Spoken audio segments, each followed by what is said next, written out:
of the river, following the wooden chest.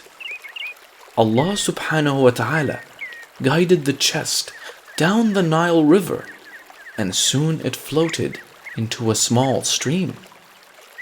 The Pharaoh's wife spotted the chest and ordered her servants to bring it ashore. When Pharaoh's wife, who was taking a bath in the stream, saw the baby, she fell in love with him. She picked up the baby and showed him to the Pharaoh. "Look," she said, "here is a joy for the eye to behold. Please don't kill him. Let us adopt him as our son." The Pharaoh agreed with her, and they decided to adopt the baby. It was in this way that God made the Prophet grow up in the royal court of Egypt. By the evening, Pharaoh's wife was really upset. "Why doesn't this baby eat?" she asked her servants. "We need someone to nurse him quickly, otherwise he is going to die." The Prophet's sister, who had been following him all this while, overheard this. She came forward and spoke up. "I know a woman who can nourish the baby with good care." Pharaoh's wife was surprised to see her, but she had become very desperate by now. She agreed to her suggestion and asked her to bring the woman. In the meantime, the Prophet's mother was weeping bitterly at the thought of her little boy. Allah subhanahu wa ta'ala knows how much a mother loves her child. It was then that her daughter came running to her, bearing the great news. She told her that the Prophet was adopted by the royal family, and that they were looking for a nurse. She immediately left with her daughter to feed her little boy. When Pharaoh's wife saw the little boy being fed by the nurse, she was pleasantly surprised. The boy had not taken any food all day, and she was getting concerned. Little did she know that the nurse was actually his mother. It was in this way that Allah made the mother happy again. The Prophet grew up in the palace and was taught along with Pharaoh's son. He grew to become big and strong, but he was very kind and gentle to everyone. The people of Egypt loved him very much. One day, he saw a soldier beating an Israelite. The poor man kept begging everyone for help, but no one interfered. When he saw the Prophet, the poor man pleaded to help him. The Prophet was very angry when he saw this. He stepped forward and hit the soldier with such a powerful blow that he collapsed and died. When his anger subsided, he realized what a grave sin he had committed. The Prophet knew it was a sin to kill anyone until he is brought to trial and found guilty.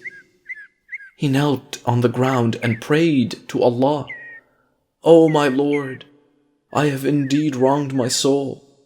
Do you forgive me?"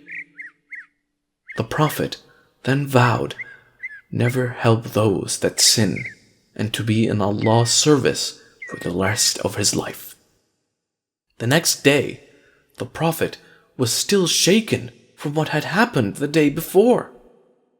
It was then that he saw the same poor man he had helped getting beaten by another soldier.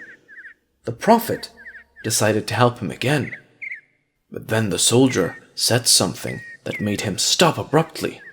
He said, "Oh Musa, are you going to kill me the same way you killed that man yesterday?" Before the Prophet could utter a word, one of his friends came running to him. "Musa, the Egyptian chiefs know what you did. They are coming to arrest you. Get away while you still can." The Prophet then asked Allah to save him from these sinful people. He then left the city to the land of Midan. Little did he know that he was about to encounter many adventures in his life devoted to the service of Allah subhanahu wa ta'ala. He walked through the deserts for many days to reach Midan. It was then that he stumbled upon a small oasis which had several trees and a waterhole.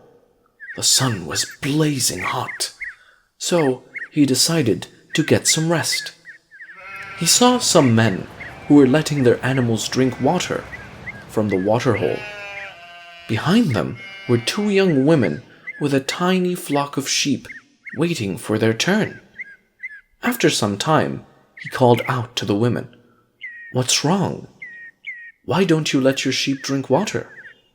The women told him that they couldn't because the men won't let them till they finish. When the Prophet heard this, he got up and steered their sheep toward the water, letting them drink. The men grumbled at first, but when they saw how big and strong the Prophet was, they stopped their grumbling and stayed back. The two women were grateful for the Prophet's help. He went back and sat under the cool shade of a tree, and the women took their flock of sheep back home. After some time, one of the women returned and asked him to come meet their father. The Prophet agreed and went with her. He reached their house and introduced himself to their father. The Prophet told the old man his story. The father found the Prophet to be a very good man, so he offered one of his daughters to him in marriage. He had become old and needed a young man to help with the care of animals. The Prophet agreed, and he got married to one of his daughters. It was a happy marriage, and he took care of the animals.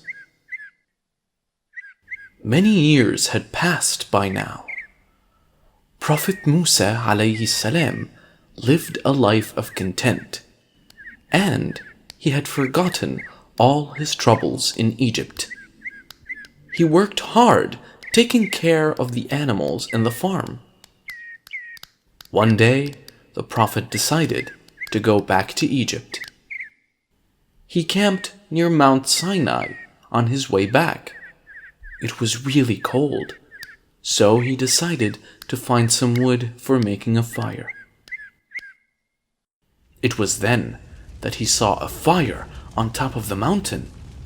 As he approached the fire, he noticed a strange thing.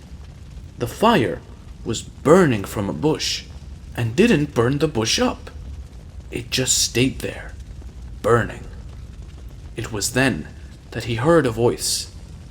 "O Musa, I am your Lord." The Prophet was surprised to hear that. "You must take off your shoes in my presence." The Prophet then removed his shoes and walked toward the bush. God told him that he was to be a prophet. His mission was to go to the Pharaoh of Egypt and tell him about Allah subhanahu wa ta'ala. The Prophet was confused. How was he going to convince the Pharaoh? Then Allah said, "What is that in your right hand, O Musa?" "It is my staff," he replied. "Throw it on the ground." The Prophet did as God asked, and as soon as the staff hit the ground, it turned into a snake. Then God asked the Prophet to pick it up. When the Prophet touched the snake, it turned back into his staff again. Allah subhanahu wa ta'ala showed him a few other miracles and asked him to head to Egypt. God also told him to take his brother Harun along with him. Prophet Musa alayhi salam took his brother Harun alayhi salam and went to meet the Pharaoh at the palace. "O Pharaoh, I am the messenger of the one true God. Let the Israelites go with me." When the Pharaoh heard this, he started laughing. The Prophet went on to warn the Pharaoh of all the calamities that would occur if he did not follow the guidance of Allah subhanahu wa ta'ala. But the Pharaoh refused to listen, because he thought himself to be God. The Pharaoh asked Musa to show a sign from his God. The prophet threw down his staff, and it quickly turned into a snake. Everyone at the palace, including the Pharaoh, were stunned for a second. But the Pharaoh tried hard not to show it. "Ha!" said the Pharaoh in a prideful tone. "I have sorcerers who can match your magic." The Pharaoh sent his messengers all over the land of Egypt to bring the best sorcerers available. They were promised a huge reward if they could outmatch the prophet. The sorcerers readily agreed, and they all left for the palace. On the day of the contest, the Pharaoh's court was filled with many people. Everyone in the room sided with the Pharaoh and left the prophet all alone. But the prophet had his Lord with him. One by one, the sorcerers assembled their ropes and rods and threw them to the floor. The magicians and sorcerers were able to transform their ropes and rods into snakes and wiggly things. It was now the prophet's turn. When the staff fell to the ground, it turned into a giant snake. Then, to everyone's shock, it started swallowing other snakes on the floor. After the last sorcerer's rope had been swallowed, the prophet grabbed the snake, and it became his staff once again. Everyone present at the palace were shocked, and they kept staring at the prophet. Everyone, including the sorcerers present, realized that the prophet was not a magician or sorcerer. They knew that his power came from something greater than anything human. The sorcerers fell on their knees to beg for forgiveness. The Pharaoh was furious when he saw this. "How can you believe in any other god other than me? If you don't get up right now, then I'll have your arms and legs cut off, and you will be crucified." The sorcerers said, "Do what you will, but we fear the punishment of Allah much more than yours." The Pharaoh now realized that he had a problem. The prophet once again demanded that the Israelites go with him out of Egypt. But the Pharaoh would still not allow it. Then Allah brought down the punishments, one by one. At first, there was a severe drought that stopped the crops from growing. All the cattle died of thirst. The Pharaoh called the prophet and promised to release the Israelites to leave with him if he could make the drought stop. The prophet prayed to God to remove the drought, and it soon started raining. But as soon as the drought was gone, the Pharaoh broke his promise. Many punishments came on Egypt, and during each calamity, the Pharaoh would make a promise to the prophet. But after the calamity had passed, he would go back on his word. There were plagues. There was an attack of lice. Then came an attack of locusts. And after that, there were frogs everywhere. Each of them more horrible than the last. Even the waters of the Nile River turned into blood. But the Pharaoh still refused to let the Israelites leave. Finally, God told the prophet to take the people out of Egypt during the night. Heeding God's word, Prophet Musa alayhi salam took the Israelites and left Egypt.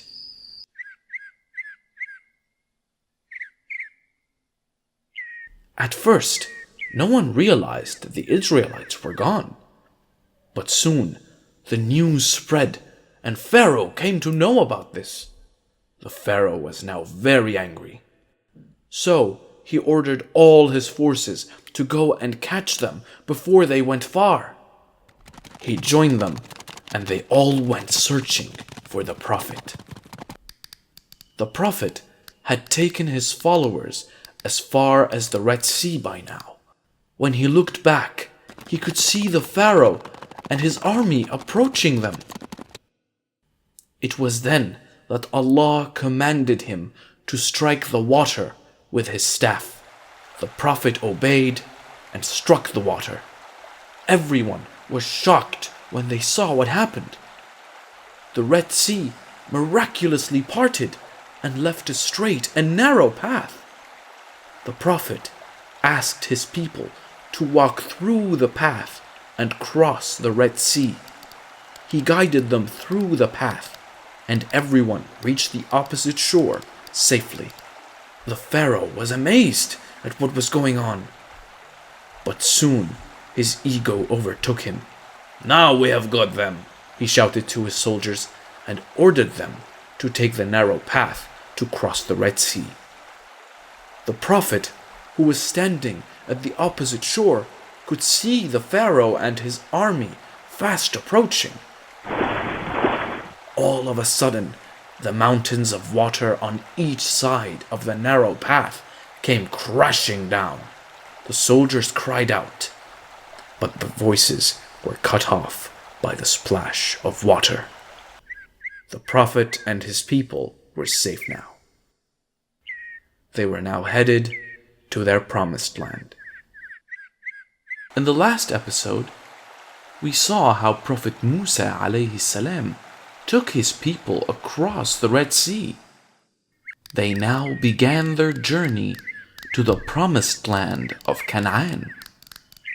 Allah subhanahu wa ta'ala told them that this was the land of abundance, and that the Israelites were to be an example for all mankind to follow. But Canaan was still far away, and the sun grew fierce and hot. Allah, in His mercy, shielded the people from the sun by making clouds follow them wherever they went. As they crossed the desert, it was impossible to find enough food to feed all the people. The people became impatient with hunger and demanded the Prophet to do something. The Prophet prayed to God to help his people. God created a food called men and made it fall from the sky like rain. But the people soon got tired of eating men, and they demanded meat. When the Prophet prayed to God, he made quails fly to them. People could easily catch them and cook their meat. Surely these people were blessed to have Allah as their protector. For many days they went without water, and the people soon became thirsty. The Prophet prayed to his Lord again, seeking His mercy. Allah the Merciful heard his prayers, and He asked the Prophet to strike a rock. When he did, water gushed out of the rock from 12 different places. There were 12 tribes among the people, and each one now had their own fountain of cool, clear water. With all these blessings, it is hard to imagine the Israelites disobeying Allah subhanahu wa ta'ala. Yet, one by one, they started to complain to the Prophet that they wanted to go back to Egypt. They complained they were tired of men and traveling. They started questioning the Prophet if there really was a land called Canaan after all. The people by now had forgotten that not too long ago they were slaves to the Pharaoh. The Prophet was sad because of their constant demands. After many months of traveling, they finally arrived at the foothills of Mount Sinai. It was here that the Prophet received the first commands from Allah subhanahu wa ta'ala. He asked his people to wait below till he was back from the hill. He put his brother Harun alayhi salam in charge of the people. The Prophet started climbing the mountain. The climb was long and difficult. When he reached the top, he found the same bush burning, the one he had seen when he was here last time. The Lord spoke to him. Allah subhanahu wa ta'ala, the most merciful, gave Musa alayhi salam stone tablets in which he had special laws written to govern the Israelites. God asked the Prophet to take back the tablets to his people and asked him to follow the laws strictly. The Prophet had been gone for many days now, and the people had become impatient. They started taunting Prophet Harun alayhi salam. One among them, named Samari, was more inclined towards evil. He came forward and said, "Prophet Musa has left us. He will not be coming back. How are we going to survive? We should pray to our gods, the idols." Then one among them said, "But we don't have any idols with us."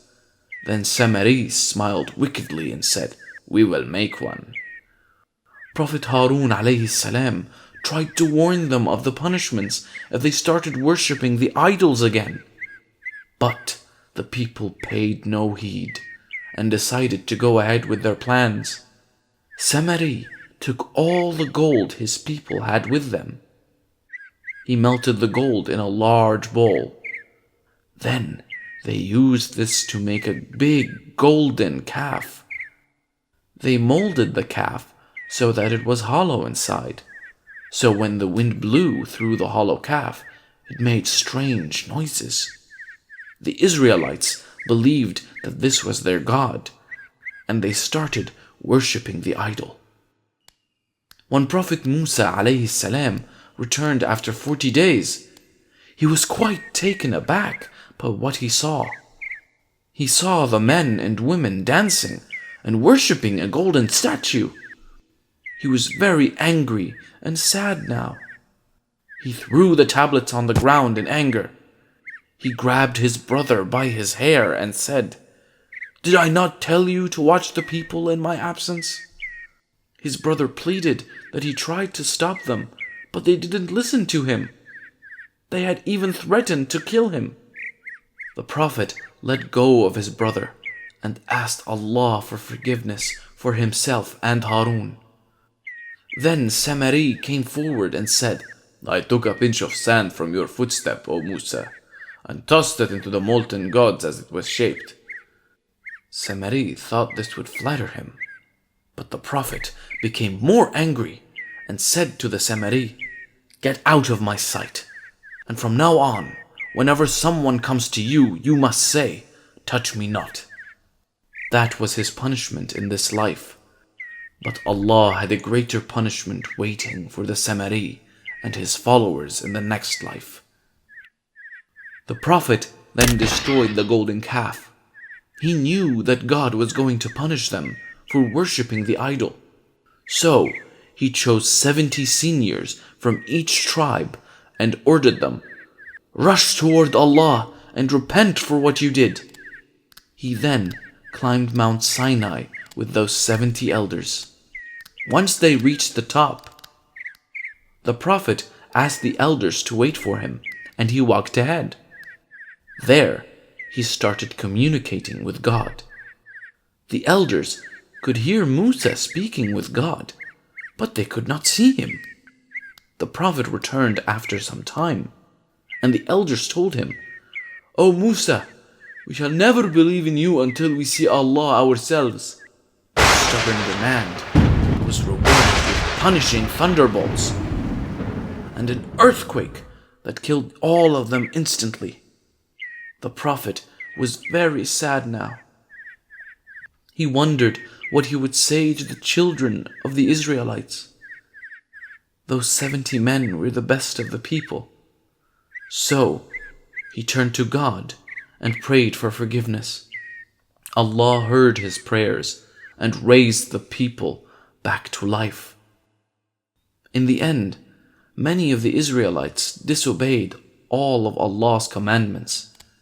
It was the Prophet who had to suffer greatly because of the ignorance of his people. Allah never allowed them to reach Canaan, and they roamed in the desert for many more years. Prophet Harun alayhi salam too suffered greatly. After many years of wandering, one day he died in the desert. The time of death for Musa alayhi salam had finally arrived. God sent his angel of death to the Prophet. When the angel came to the Prophet, Musa alayhi salam slapped him on the eye.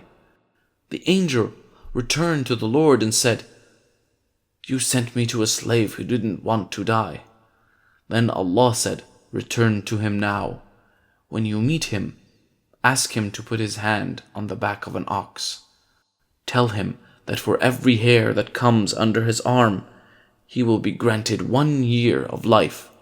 The angel returned to the Prophet and gave him Allah's message. What will happen